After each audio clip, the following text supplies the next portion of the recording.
The void between stars held no mercy for the weak.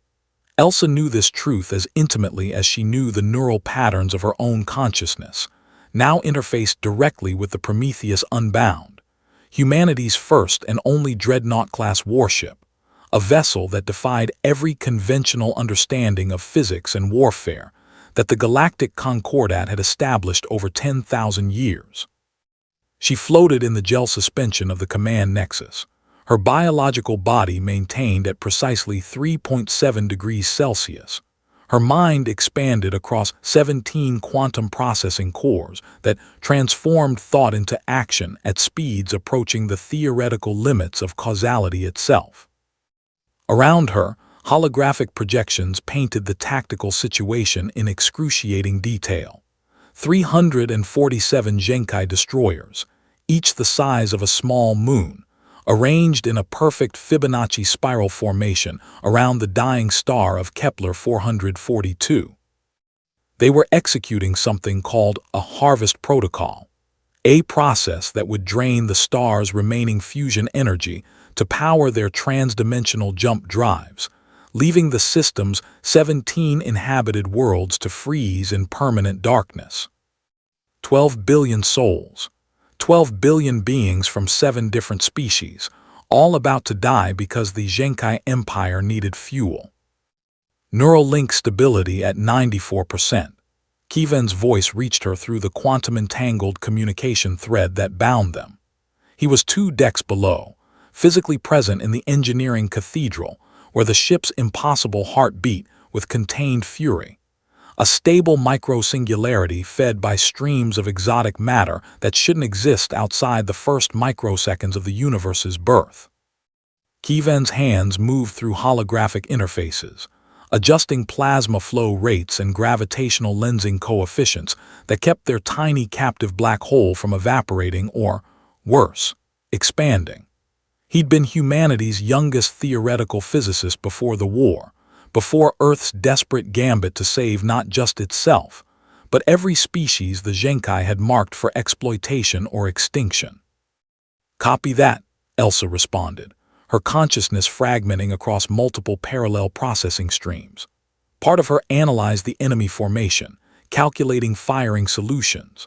Another partition monitored the 14 million refugees they'd evacuated from the outer colonies, now in cryosleep in the Prometheus's vast cargo holds.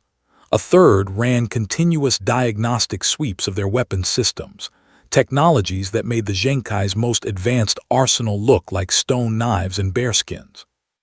The galaxy had fallen silent when they'd translated into real space 3 minutes ago. Every sensor array, every gravitational telescope, every quantum-entangled observation post within 200 light-years had detected their arrival. It was impossible not to. The Prometheus Unbound displaced spacetime itself, creating ripples in the fabric of reality that propagated faster than light through the quantum foam. The Genkai formation had stopped moving. Their ships, massive things built from neutron-degenerate matter harvested from dead stars, simply hung in space like monuments to an empire that had never known defeat. For 15 seconds, an eternity in military time, nothing happened. Then the communication request came. Elsa allocated processing power to translation matrices, preparing for the intricate dance of first contact diplomacy. But Kiven's voice cut through her preparation. "Elsa, I'm reading massive energy spikes across their entire fleet. They're charging weapons." Of course they were. The Genkai didn't negotiate with species they considered primitive. Humanity had been cataloged as a Type 0.73 civilization, pre-FTL, confined to a single star system, barely worth the Empire's attention except as a potential resource pool. That humanity had somehow constructed a ship that violated the Concordat's most fundamental laws of physics. The Genkai would see it as an abomination to be destroyed, not a miracle to be understood. "Time to weapons range," Elsa asked, though she already knew. The information flowed through her like blood through veins. 73 seconds. Their plasma lances have an effective range of 4.2 million kilometers. We're currently at 4.8 million, and closing at 0.2 c. 20% the speed of light. The Prometheus wasn't just fast, it was moving at velocities that should have required relativistic shielding the size of a small planet.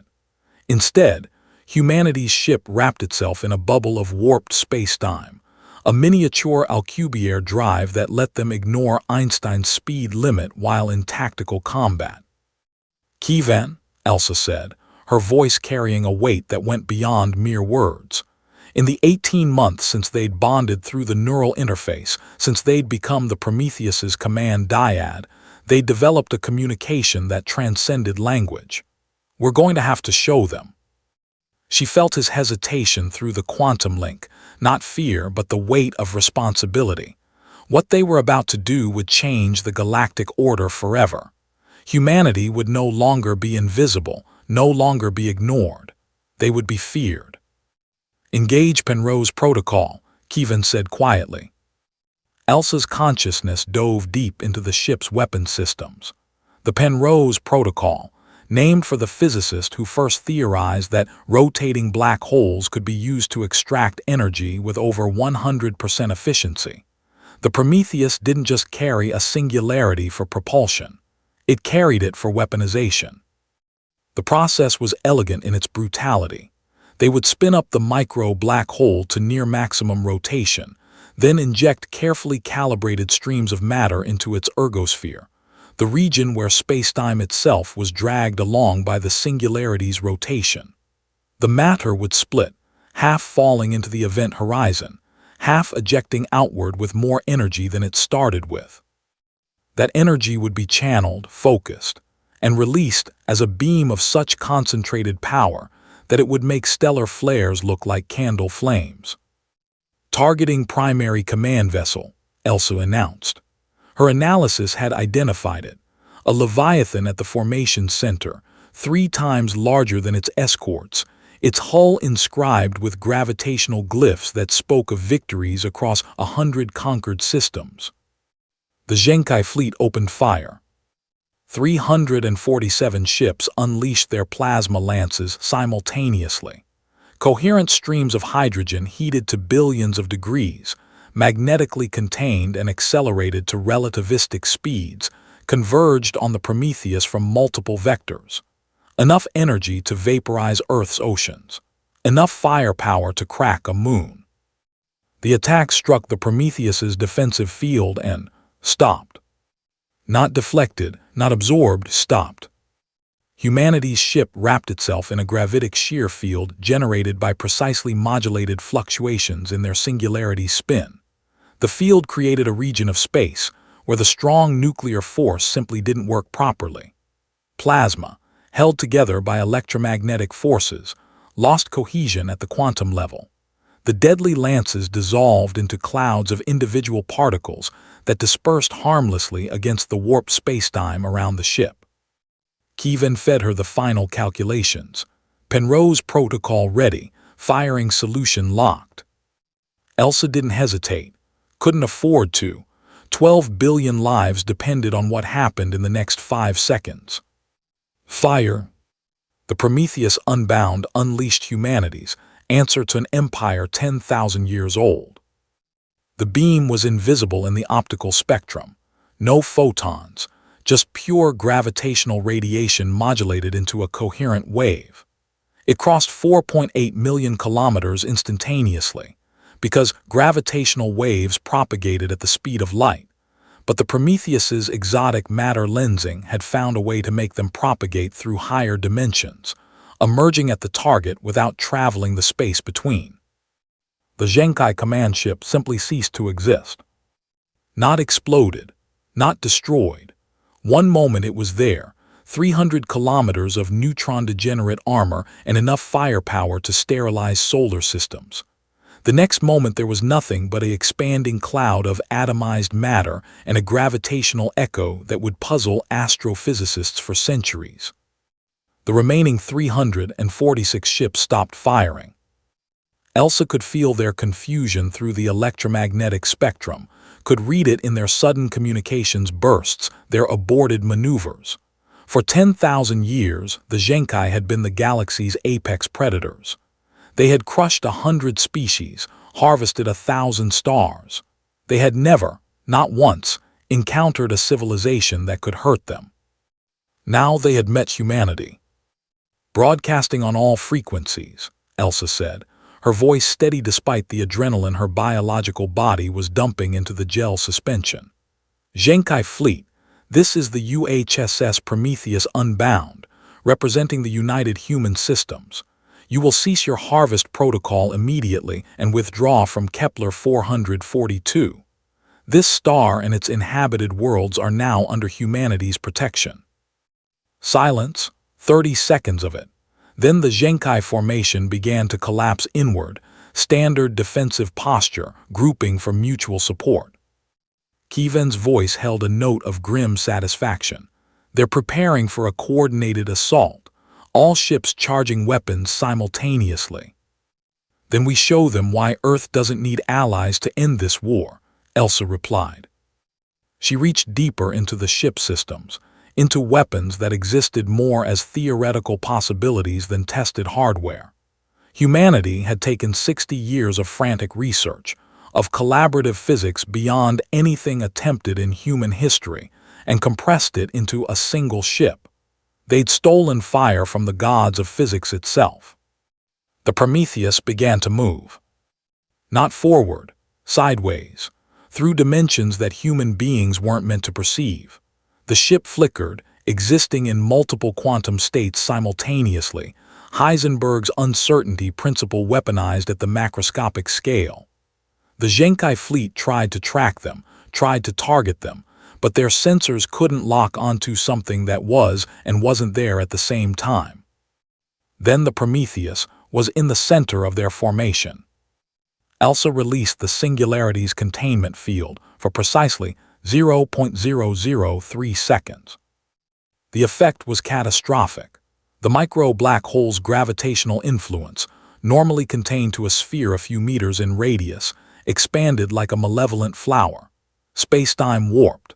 97 Genkai ships were pulled from their positions, slammed together by gravitational forces that twisted their neutron-degenerate hulls like tissue paper. Fusion reactors breached. Antimatter containment failed. A chain reaction of destruction propagated through the tightly packed formation. When Elsa re-established containment, 219 Genkai ships remained. "Stand down," she broadcast again. "You cannot win this engagement. Withdraw now and we will allow you to leave this system. Continue fighting and we will dismantle your fleet ship by ship." She could feel Kevin's presence through the neural link, could sense his mixture of pride and horror at what they'd accomplished. They were two human beings, barely into their 30s, wielding the power to reshape the galactic order. It was intoxicating and terrifying in equal measure. The Genkai fleet began to withdraw. Slowly maintaining formation, but definitely retreating. Their jump drive spooled up, creating the characteristic gravitational signatures of imminent transdimensional translation. Within 90 seconds, the entire fleet had vanished, leaving only debris and radiological echoes. The galaxy was silent again, but this time it was the silence of shock, of disbelief, of paradigms shattering across 100 civilizations. Elsa allowed herself to relax fractionally, her consciousness withdrawing from the combat-ready state, returning to something approaching normal human cognition. "Stand down from battle stations," she ordered. "Begin rescue operations for Genkai survivors." "Elsa," Kevin's voice was quiet. "We just declared war on the most powerful empire in the galaxy." "No," she corrected. "We just showed them that empires, no matter how powerful, can fall. We showed them that humanity doesn't ask permission to exist." As the Prometheus Unbound began the delicate work of coordinating with the Kepler 442 planetary governments, as news of the battle began propagating through quantum-entangled communication networks at faster-than-light speeds, Elsa allowed herself a moment of reflection. Somewhere back on Earth, in the universities and laboratories, in the underground bunkers where humanity had built its impossible ship, people would be celebrating. They'd won. Against all odds, against an empire that had seemed unstoppable, humanity had won. But Elsa knew the truth. This wasn't an ending, it was a beginning. The galaxy had fallen silent when they arrived. Now it would roar with the sound of war, of alliance, of species choosing sides in a conflict that would reshape everything. Humanity had announced itself not as a supplicant seeking a place in the galactic community, but as a power that demanded respect. "Keyvan," she said softly, "set course for the next system. We have 11 more harvest protocols to stop before the Genkai regroup." "Understood, plotting jump coordinates now." The Prometheus Unbound turned toward the stars, carrying with it the hope of 12 billion souls, the fears of an empire, and the indomitable will of a species that had looked at the impossible and built a ship to make it tremble. The galaxy would never be silent again.